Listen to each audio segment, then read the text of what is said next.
The Standing Rock Sioux tribe and other water protectors have been relentless in their protest against the construction of the Dakota Access Pipeline now for months because they have a very simple argument.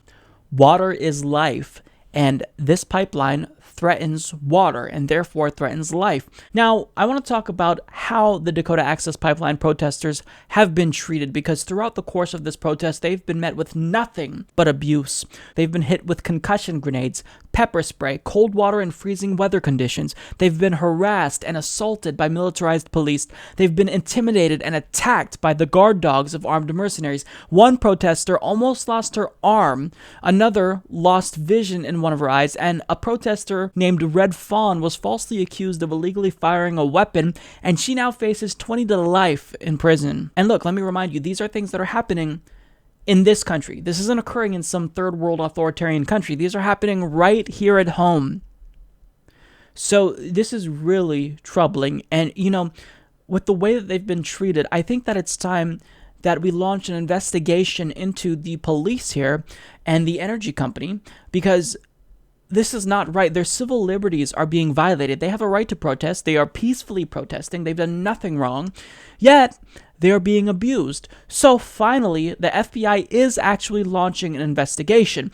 Now, before you breathe a sigh of relief or applaud this effort, they're not investigating who they should be investigating. They're literally investigating the Standing Rock protesters, not the oil company, not the police who have been abusing said protesters.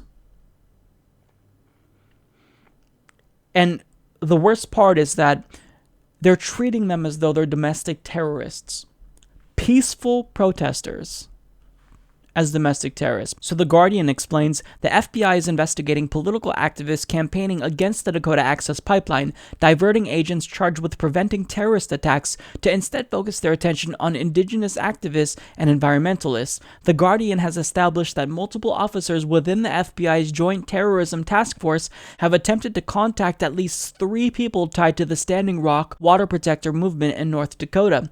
The purpose of the officers' inquiries into Standing Rock and scope of the task force's work remains unknown. The agency officials declined to comment, but the fact that the officers have even tried to communicate with activists is alarming to free speech experts who argue that anti-terrorism agents have no business scrutinizing protesters. The idea that the government would attempt to construe this indigenous-led non-violent movement into some kind of domestic terrorism investigation is unfathomable to me, said Lauren Regan, a civil rights attorney who has provided legal support to demonstrators who were contacted by representatives of the FBI.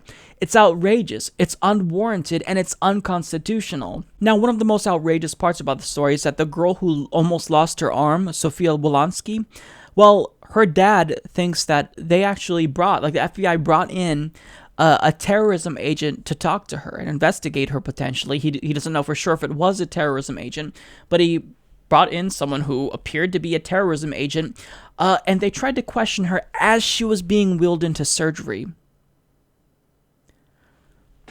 I have no words. I have no words. The abuse that the water protectors and the Standing Rock Sioux tribe has gone through, it's heartbreaking to me. And it was really difficult for me to kind of prepare and do research for this story because I don't know what to say anymore. I don't know what to say. The United States has a history of brutalizing and violating the rights of Native Americans, and we're doing nothing to right those wrongs. It's sickening to me. It really is. And I think that when we see stories like this is evidence that little by little we're sliding into authoritarianism.